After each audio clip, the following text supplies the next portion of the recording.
Hey guys, it's been a long winter. Have a new bait that I kind of want to see the action.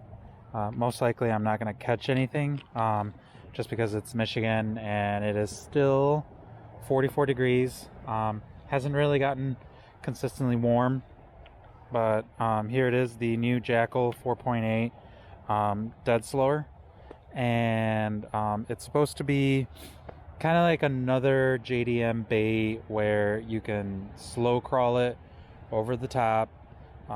It's buoyant, but you can kind of rig it in various ways with a 4 or 5/0. I put it up with a 5/0 and it looked like it was the perfect size. So that's what I'm going to go with. The 4/0 I brought in a non-screw, and then the 5/0 is a screw. So I'm not sure if there's like size differences or anything like that, but I'm gonna go ahead and try it out.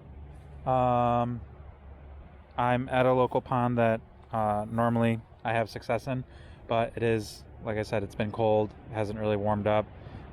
We've only had a few days where it's been like above 50, and it's been very spotty, like a day, and then it goes back into the 20s.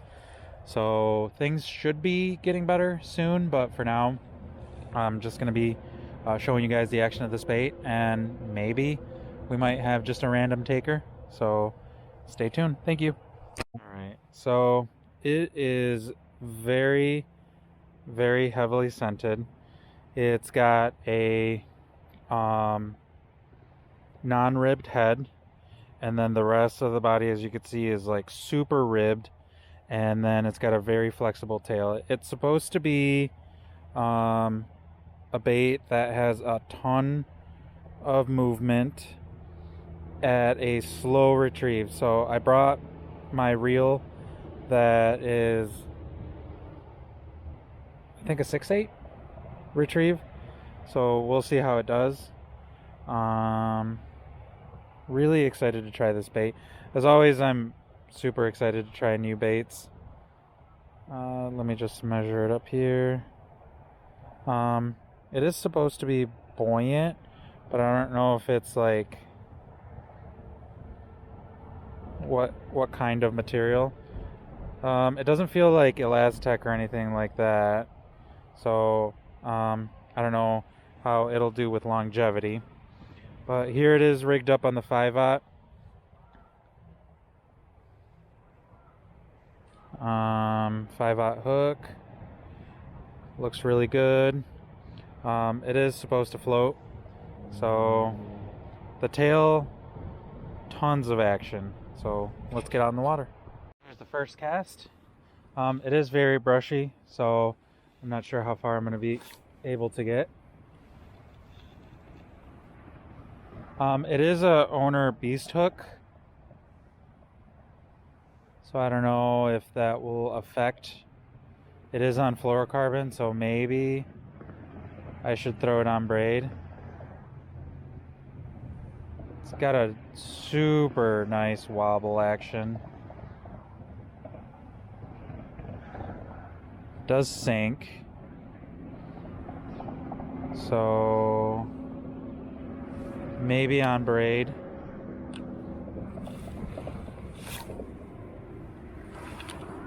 Throw it a little bit further.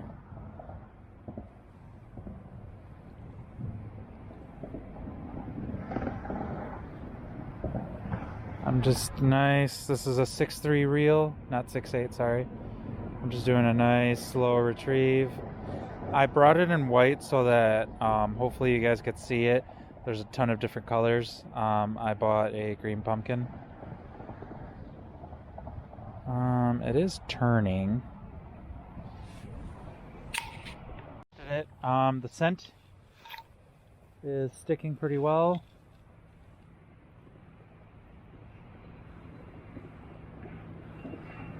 Even after a couple tosses, it's still, my fingers smell like squid, so it's pretty intense. I did readjust the hook set and made it a little bit more straight, and that definitely helped it from rolling. So I would say if you are rigging it, make sure it is pin straight Any kind of bulking or bunching makes it so that it rolls.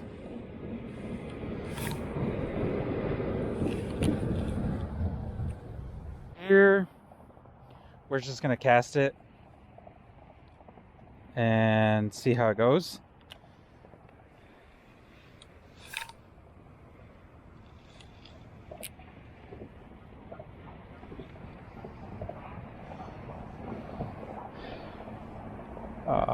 The white is a nice color. I can already see it subsurface. No issues tracing it. It's a nice, beautiful sunny day, as you guys can see. So far, really like this bait. Like I said, there's a couple factors that I love about this. For one, the instant action upon retrieve. As soon as I start retrieving, it starts moving, it starts wobbling. The other thing is, I like the fact that it is so flexible without tearing, and without it being an Elastec type bait. And then I like that it's versatile. I like that it is not Elastec and therefore, or just an overall super flexible bait. Because I can rig it traditionally. I can put it through normal stuff, but it has the flexibility to just kind of get gulped up and bend and give me that better hookup ratio. I like that it comes in a ton of different colors, and Jackall's like traditional, like pearl white and a green pumpkin, but then you can get crazy with it. And I have it in this crazy pink as well, and then this lime chartreuse that is just killer. I also like that I can throw it on this huge swim bait rod and then switch it up, and it's light enough that I can also throw it on like a medium heavy, medium setup. Although I don't think I would want to throw it on a medium setup. That just seems like too much. But who knows? It's just versatile. 4.8 size. All right, let's move to the last spot. The other thing I want to say is I don't own a boat, so all these baits that I buy, I do take heavy consideration of shoreline fishermen like myself, where I'm not out in the water. I think about snags. Think about losing my baits, hooks, whatever it may be. I think about my approach. I mean, as you could see here, this is a 7.3 extra heavy swim bait rod. So I purposely tried to find a rod that wouldn't be like 8 feet so that I could still use swim baits if I wanted to or desired, but I wouldn't be hitting trees or anything like that, or I could just take in the car. So this page isn't for boat people per se. Like, these baits definitely have that same application, but I do think about my baits from a shoreline fisherman type of mentality. Like, how fast does this bait sink? Do I have to worry about it snagging? What about if it goes too deep or what about if it has a fall rate that is too fast? Those are the things that I think about, because I don't want my fall rate to be too fast and then I'm like snagged in between a branch or anything like that. Or I would definitely call myself a shallow water fisherman.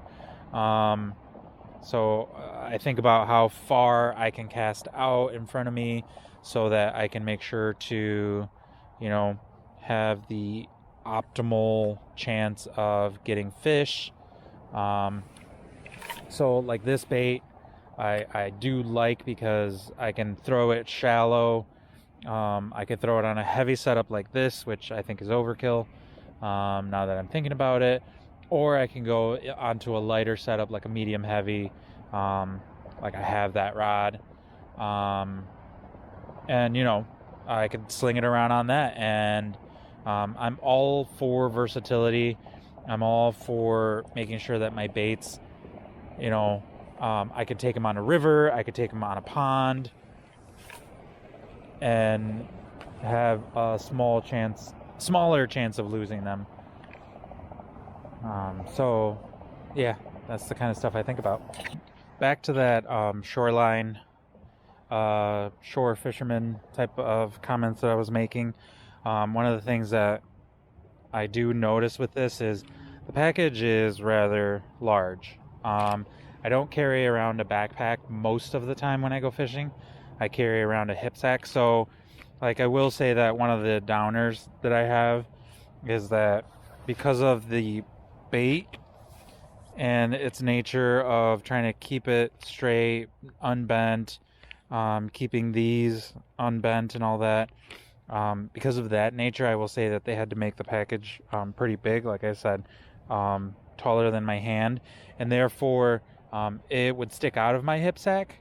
And so even though it's versatile, even though I can take it on and put it on multiple setups, multiple types of lines, I think it's mostly going to be a situation where if I take my backpack where I can fit this, then it'll come with me. But if I'm just kind of like river hopping, walking around the shore,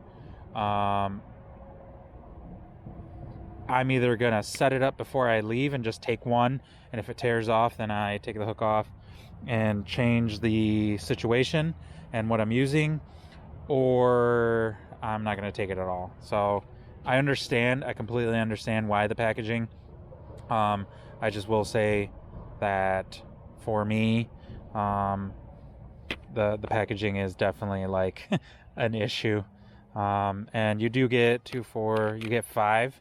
So really good deal for the price. And again, yeah, thanks.